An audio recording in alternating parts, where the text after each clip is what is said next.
കർമ്മങ്ങൾ ഉണ്ടെങ്കിലും അതെല്ലാം പടച്ച റബ്ബ് രേഖപ്പെടുത്തുമെന്നാണ് ആയത്തിന്റെ പൊതുവായ താല്പര്യം. രണ്ട് കാര്യം നാം ഇവിടെ ശ്രദ്ധിക്കേണ്ടത്. ഒന്ന്, നാം മരിക്കുമ്പോൾ നല്ല ആസാറുകൾ ബാക്കി വെച്ച് പോകാൻ കഴിയണമെന്നാണ്. നമ്മൾ മരിച്ചാലും അവസാനിക്കാത്ത, അടുത്ത ദിവസങ്ങളിലും ആഴ്ചകളിലും മാസങ്ങളിലും വർഷങ്ങളും പതിറ്റാണ്ടുകളും നൂറ്റാണ്ടുകളും പിന്നിട്ടാലും നമ്മുടെ ഖബറിലേക്ക് പ്രതിഫലം വരാൻ പറ്റാവുന്ന നല്ല നല്ല കർമ്മങ്ങൾ, മുറിഞ്ഞു പോകാത്ത, ദുനിയാവിൽ ബാക്കി വെച്ചു പോകാൻ കഴിയുന്ന കർമ്മങ്ങൾ നമുക്കുണ്ടാകണമെന്ന് ഈ ആയത്തും സമാനമായ ആയത്തുകളും ഹദീസുകളും എല്ലാം നമ്മെ ഓർമ്മപ്പെടുത്തുന്നുണ്ട്. അഥവാ ഒരു മനുഷ്യന്റെ കാലശേഷം അവന്റെ പ്രതിഫലം മുറിയാതെ നിലനിൽക്കുന്ന കർമ്മങ്ങൾക്കാണ് ആസാർ എന്ന് പറയുന്നത്. അത് വ്യത്യസ്തമായ തലങ്ങളിൽ ഹദീസുകളിൽ പരിചയപ്പെടുത്തി. ഇന്നത്തെ കാലത്ത് ഒരുപക്ഷെ വ്യാപകമായ അർത്ഥത്തിൽ നമുക്ക് നല്ല ആസാറുകളെ ചെയ്യാനുള്ള അവസരങ്ങൾ ഉണ്ട് താനും. ഹദീസിൽ തന്നെ വന്ന വ്യത്യസ്തമായ നല്ല അസറുകൾ അതിൽപ്പെട്ട ഒന്നാണ് കുടിവെള്ളം നൽകുക എന്നത്. അതിനുള്ള സംവിധാനം ഉണ്ടാക്കുക, കിണർ കുഴിക്കുക, സമാനമായ എന്തെങ്കിലുമൊക്കെ സ്ഥിരമായ ഒരു വെള്ളത്തിന്റെ സംവിധാനം ഒരുക്കി വെച്ചു പോവുക. അത് ഏറ്റവും നല്ല ശ്രേഷ്ഠമായ, അള്ളാഹുവിനെ ഇഷ്ടപ്പെട്ട കർമ്മമായി അള്ളാഹു റസൂൽ സ്വല്ലല്ലാഹു അലൈഹി വസല്ലം തങ്ങൾ പഠിപ്പിക്കുന്നുണ്ട്. സഅദ് റളിയല്ലാഹു അൻഹു പറയുന്നു, നബിയോട് ഒന്ന് ചോദിക്കും, നബി, എന്റെ ഉമ്മ പെട്ടെന്ന് മരിച്ചുപോയി. ഉമ്മയുടെ സമീപത്ത് ഞാൻ അപ്പോൾ ഉണ്ടായിരുന്നില്ല. ഉമ്മാക്കെങ്ങാനും സംസാരിക്കാൻ അവസരം കിട്ടിയിരുന്നുവെങ്കിൽ സ്വതക്ക ചെയ്യാൻ വേണ്ടി എന്നോട് ഉമ്മ പറയുമായിരുന്നു. പക്ഷെ അതിന് അവസരം ഉണ്ടായില്ല. ആ നിലയ്ക്ക് ഉമ്മ മരണപ്പെട്ടു പോയി നബിയെ. ആ ഉമ്മാക്ക് വേണ്ടി ഞാൻ സ്വതക്ക ചെയ്താൽ അതുകൊണ്ട് ഉമ്മാക്ക് ഉപകാരം ലഭിക്കുമോ, പ്രതിഫലം ലഭിക്കുമോ ചോദിക്കുമ്പോൾ നബി തങ്ങൾ പറഞ്ഞു, അതേ, ഉമ്മാക്ക് പ്രതിഫലം ലഭിക്കും. എങ്കിൽ ഏത് സ്വതക്കയാണ് നബിയെ ഞാൻ ചെയ്യേണ്ടത് എന്ന് ചോദിച്ചപ്പോൾ നബി തങ്ങൾ നൽകിയ മറുപടി, വെള്ളം കുടിക്കാൻ ആവശ്യമായ ഒരു സംവിധാനം ചെയ്തു വെക്കുക എന്നാണ്. അദ്ദേഹം മദീനയിൽ ഒരു കിണർ കുഴിച്ചു. ആ കിണർ പൊതുവായി ആളുകൾക്ക് വെള്ളം ഉപയോഗിക്കാവുന്ന കിണറായി പ്രഖ്യാപിക്കുകയും അതിന് ബിർ ഉമ്മി സഅദ്, സഅദിന്റെ ഉമ്മയുടെ കിണർ എന്ന പേരിൽ ആ കിണർ അറിയപ്പെടുകയും ചെയ്തിരുന്നുവെന്ന് സ്വഹാബിമാർ പിന്നീട് പഠിപ്പിക്കുന്നുണ്ട്. അല്ലാഹു തആലക്ക് ഏറെ ഇഷ്ടമുള്ള സ്വതക്കയാണ്, അതോടൊപ്പം സ്വതക്ക ജാരിയയുമാണ്.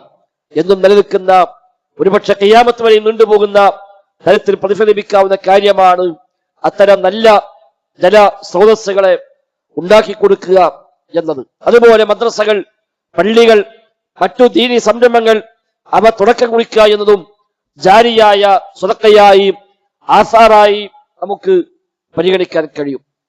നബി തങ്ങൾ പറഞ്ഞു, മൻ ബനാ ലില്ലാഹി മസ്ജിദൻ ബനല്ലാഹു ലഹു ബൈതൻ ഫിൽ ജന്ന. വ്യത്യസ്തമായ പദങ്ങളിൽ ആ ഹദീസ് ഉദ്ധരിക്കപ്പെടുന്നുണ്ട്. അല്ലാഹു തആലക്ക് വേണ്ടി വല്ലവരും ഒരു പള്ളി നിർമ്മിക്കുന്നുവെങ്കിൽ പടച്ച റബ്ബ് അവൻ സ്വർഗത്തിൽ ഒരു വീട് പണിയുമെന്നാണ് ആ ഹദീസിന്റെ ആശയം.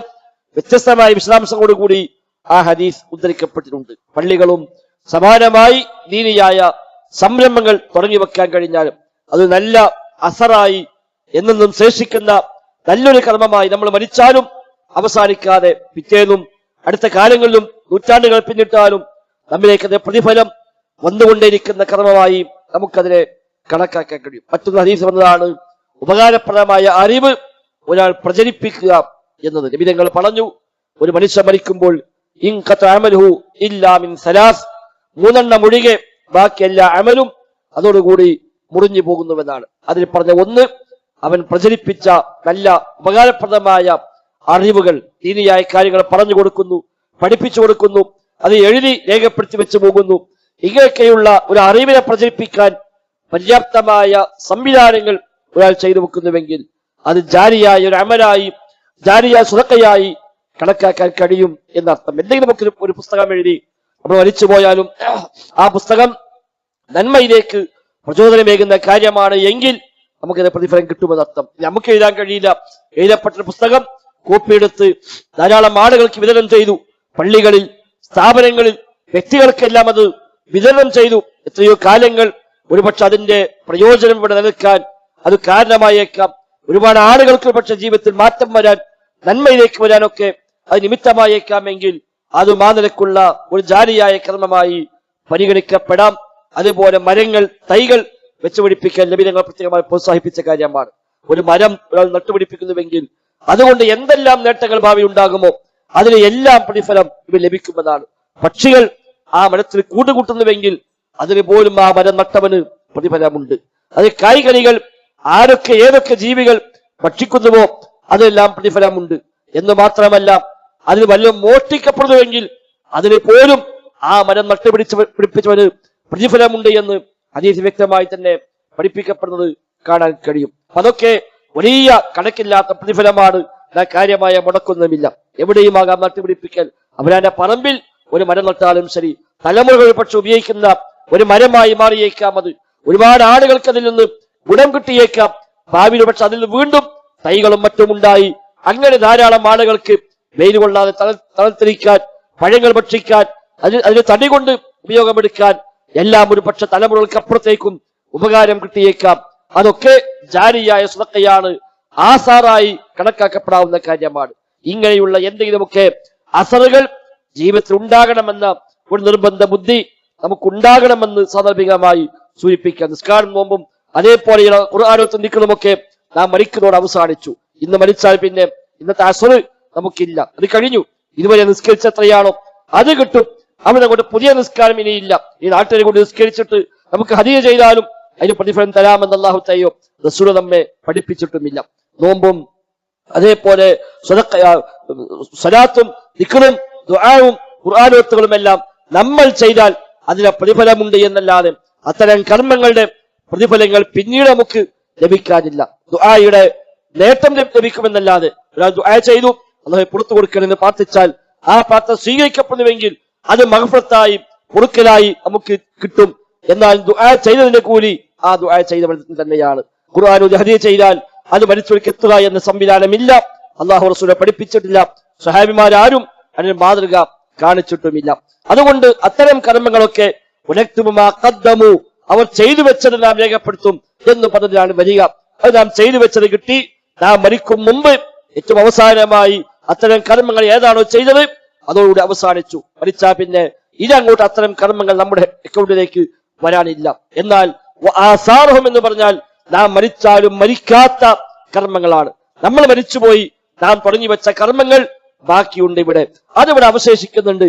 അതിൽ നിന്ന് പിന്നീട് തലമുറകൾ കൈമാറിപ്പോയി അതിലൊക്കെ ഉപകാരം ലഭിച്ചുകൊണ്ടേയിരിക്കുന്നുവെങ്കിൽ ഈ പറയപ്പെട്ടതും അല്ലാത്തതുമായ ഏത് കാര്യങ്ങളുമാണെങ്കിൽ നബി തങ്ങൾ പറഞ്ഞ ഹദീസിൽ കാണാം, ഒരു മുസ്ഹഫ് ഒരാൾ അവകാശമാക്കി വെച്ചാൽ അതും ഒരു ആസാറായി മാറും. ഒരു അരുവി, ഒരു പുഴ ഒരാൾ ഒരു നാട്ടിൽ അത് ഒഴുകാൻ അയാൾ കാരണക്കാരനായി മാറി അത് അയാൾക്ക് ഒരു ആസാറായി രേഖപ്പെടുത്തപ്പെടും. ഇങ്ങനെ ധാരാളമായി ഹദീസിൽ വിശദീകരിക്കപ്പെട്ടത് കാണാൻ കഴിയും. ഒരു മുസ്ഹഫ് വാങ്ങി പള്ളി കൊണ്ടുപോയി വെക്കുന്നു, എത്രയോ ആളുകൾ അത് ഓടിപ്പോകുന്നു.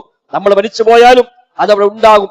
ധാരാളം ആളുകൾ പക്ഷെ അതിൽ നിന്ന് ഖുർആൻ ഓതാൻ നിമിത്തമായേക്കാം. അത് വലിയ ആസാറാണ്. ഇങ്ങനെ ചെറിയ ചെറിയ ചെറിയ ഒരു ശ്രദ്ധയുണ്ടായാൽ മാത്രം നമുക്ക് തുടങ്ങി വെക്കാൻ പറ്റാവുന്ന ആസാറുകളുണ്ട്. സാമ്പത്തികമായി ഒരു മുടക്കുമില്ലാതെ ഒരു പൈസയും ചെലവാക്കാതെ തന്നെ ഉണ്ടാക്കിയെടുക്കാവുന്ന ആസാറുകൾ, പണം മുടക്കി ചെയ്യാവുന്ന ആസാറുകൾ ഒന്ന് മനസ്സ് വെച്ചാൽ തന്നെ ഒരുപക്ഷെ ദീർഘമായ കാലം നൂറ്റാണ്ടുകൾ നിൽക്കുന്ന വലിയ നന്മകൾക്ക് തുടക്കമിടാൻ നമുക്ക് പറ്റും.